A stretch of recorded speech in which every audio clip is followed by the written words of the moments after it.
Every disaster movie, every news report, every government pamphlet paints a picture of rescue. Helicopters descending, brave first responders, convoys of aid. It's a comforting lie, a narrative designed to keep panic at bay. But when the grid goes down, when the roads are choked, when the phones are dead, that comforting lie just evaporates. The truth, stark and unyielding, is this: no one is coming to save you. Not immediately, not reliably. And for seniors, for those with medical needs, for anyone who isn't a 20-something with a rucksack and a boundless supply of adrenaline, this isn't a call to despair. It's a call to action, a strategic imperative to secure your own survival. The conventional wisdom of waiting for help, of being a passive recipient of aid, is a dangerous fantasy. It's a doctrine that will leave you vulnerable, exposed, and ultimately alone. Your age, your experience, your understanding of patience, these are not weaknesses. They are tactical advantages, if you choose to wield them. The time for relying on external systems is over. The time for a quiet escape plan, a self-reliant strategy, is now. Step 1. Reframe the threat. Your greatest enemy isn't the disaster itself, it's the chaos of the crowd. The road, that symbol of freedom and escape, becomes a trap. Think of every mass evacuation you've witnessed or read about. The endless lines of cars, the stalled traffic, the empty gas tanks, the rising tempers. For someone managing a heart condition, diabetes, or mobility issues, that environment is not merely inconvenient. It is actively hostile. The physical and psychological toll of being trapped in a vehicle, without access to medication, without sanitation, without reliable communication, is immense. It's a pressure cooker designed to break down even the most resilient. Your home, your familiar surroundings, your established routines, these are not anchors holding you back. They are your base of operations, your fortifiable position. The impulse to flee, to join the panicked exodus, is a primal one. Resist it. Analyze the physics of mass movement.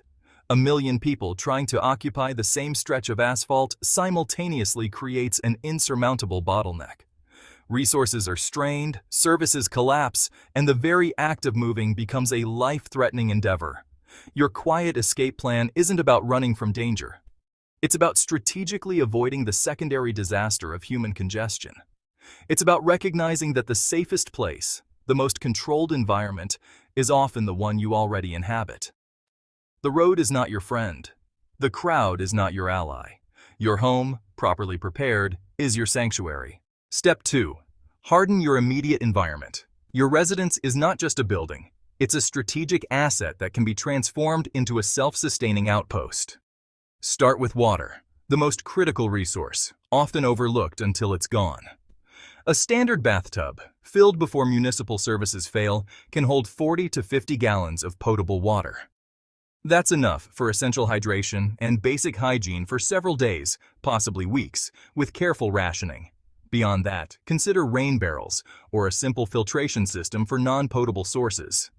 Water is heavy, and moving it manually is a significant energy expenditure you want to avoid. Store it where you'll use it. Next, food. Forget the exotic MREs and freeze-dried meals unless you're already accustomed to them. Extend your existing pantry. Canned goods, dried pasta, rice, beans, peanut butter, and shelf-stable milk are your staples. Aim for a 90-day supply of items you actually eat. Rotation is key to freshness. If your primary cooking method relies on electricity, invest in a propane camp stove and several spare canisters. This provides immediate cooking capability when the power grid fails. Security is paramount. The weakest point of any home is its entryways. Standard door locks are designed to deter casual opportunists, not determined individuals in a crisis. Reinforce your door frames with longer, 3-inch screws that bite into the structural studs. Install steel strike plates. These simple, inexpensive upgrades can transform a door that splinters with one kick into one that withstands multiple assaults, buying you precious seconds. Seconds that can mean the difference between being caught unaware and being prepared to defend your space. Your home is your castle. Make it impenetrable. Step 3. Your medical supply is your most vital tactical asset. Treat it with the gravity it deserves. The single most common cause of preventable fatalities among seniors during extended disruptions is the depletion of essential prescription medications. The standard advice of a 3-day supply is, honestly, woefully inadequate for any significant crisis. That guidance was written for healthy individuals facing a short-term inconvenience, not for those whose very physiology depends on a consistent pharmaceutical regimen.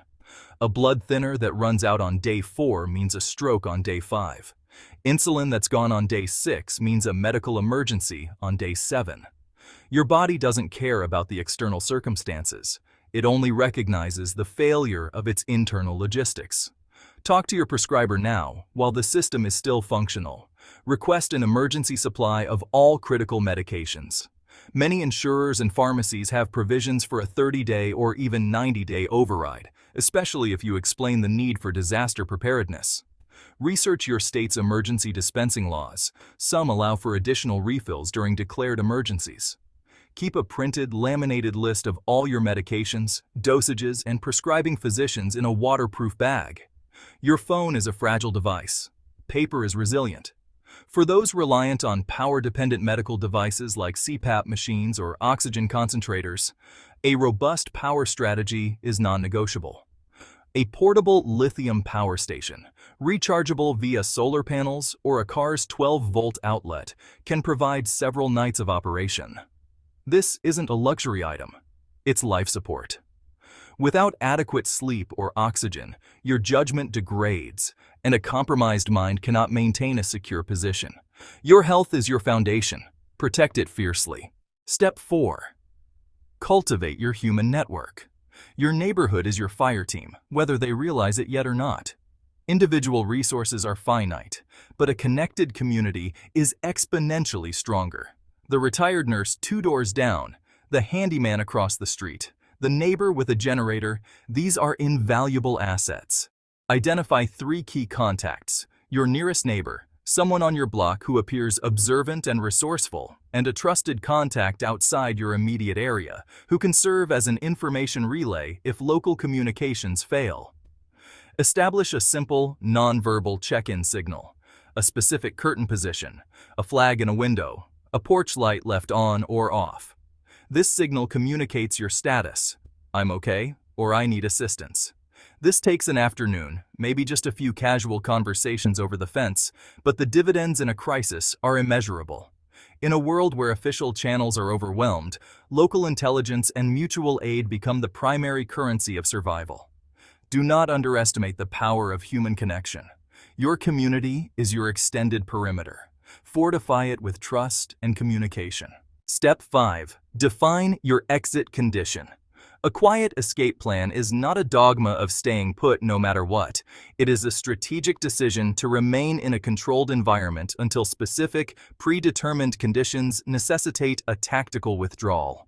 The critical error is to define these conditions during the event, when adrenaline is high and rational thought is compromised. Define your exit triggers now, in a calm, clear state of mind. These triggers must be unambiguous: structural fire within your dwelling, rising water levels inside the building, or active, uncontainable violence directly threatening your immediate safety. Write these specific conditions down in your own handwriting. Laminate the document. Keep it with your essential papers. When one of these triggers is met, you already know your course of action. Your exit plan is not a failure of your fortification. It is the final, crucial layer of your engineering. It is the acknowledgement that even the most robust defense has its limits. When that trigger is pulled, you will move with purpose, not panic, because the decision has already been made. You will know where you are going, what you are taking, and how you will get there. This premeditated decision-making is your ultimate tactical advantage. The people who consistently outlast crises are not the ones who blindly follow the bug-out gospel. They are the ones who know their home, who have secured their medical supplies, and who have cultivated their local networks. They are the ones who understand that chaos doesn't care about age or fitness level. Physics applies to everyone with complete indifference. You, with your decades of lived experience, your local knowledge, and your capacity for calm, deliberate decision-making, possess an inherent advantage. While the younger, less experienced scramble on choked highways, You will be operating from a fixed, fortifiable position. They will be fighting the terrain. You will be using it. They will be battling the elements. You will be sheltered. They will be contending with millions of panicked strangers. You will be observing from your living room, waiting for the noise to subside. The doctrine is simple. Harden the frame, stock the pharmacy, connect the neighbors, write down the trigger. The mission doesn't pause because the lights went out. You are not merely waiting it out. You are maintaining a strategic position.